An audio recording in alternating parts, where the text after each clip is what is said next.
eegumsa keetiin kana wajjin taate angaaf ergamoota tiksee amanamaa gargaara godhuugaa Mikaa'el si waama ijoollummaa kootti eegdee na guddiste eegumsa keetiin kana wajjin taate angaaf ergamoota tiksee amanamaa gargaara godhuugaa Mikaa'el si waama.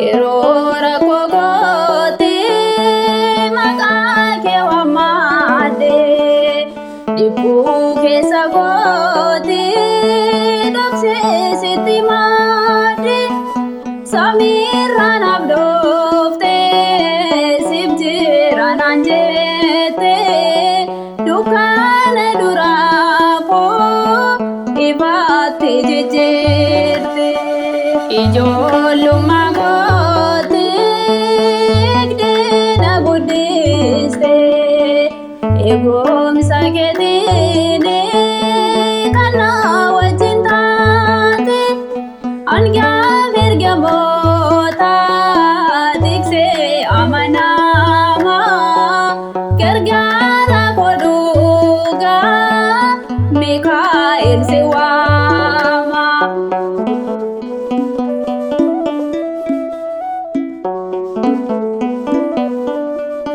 Halkanii fi guyyaa narraa addaan baatu bagaan si qabaadhee bineensi na nyaatu Mikaa'el Mikaa'el Mikaa'el abbaa koo si jaajadheen koo gootummaa baraa koo ijoollummaa kootti eegdee na guddiste eegumsa keetiin kana wajjin taate angaaf ergamoota tiksee amanamaa gargaara godhuugaa Mikaa'el si waama.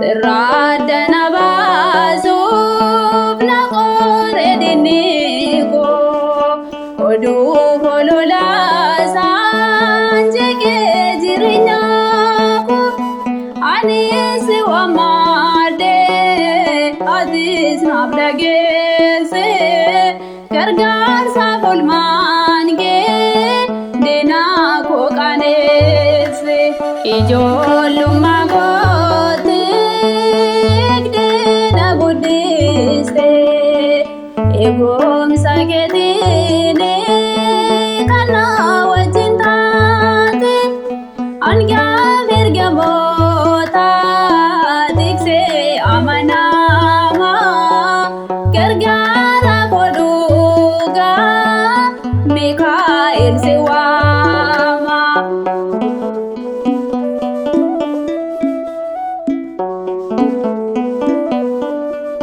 Fuula umaadura yeroo hundaa dhaabbata waa'ee cubbuu kootiif dhiifama kadhata Mikaa'el abbaa koo abdii lubbuu kooti guyyaa dhumaa sana wabii kooti maate ijoollummaa kootti eegdee na guddiste eegumsa keetiin kana wajjin taate angaaf ergamoota tiksee amanamaa gargaara godhuugaa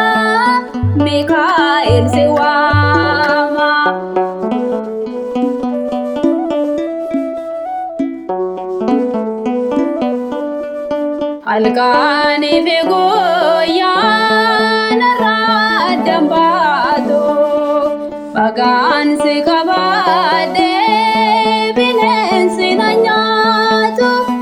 Mikaa'el Mikaa'el Mikaa'el abbaa koo si jaajadheen goofuu gootummaa baraa koo.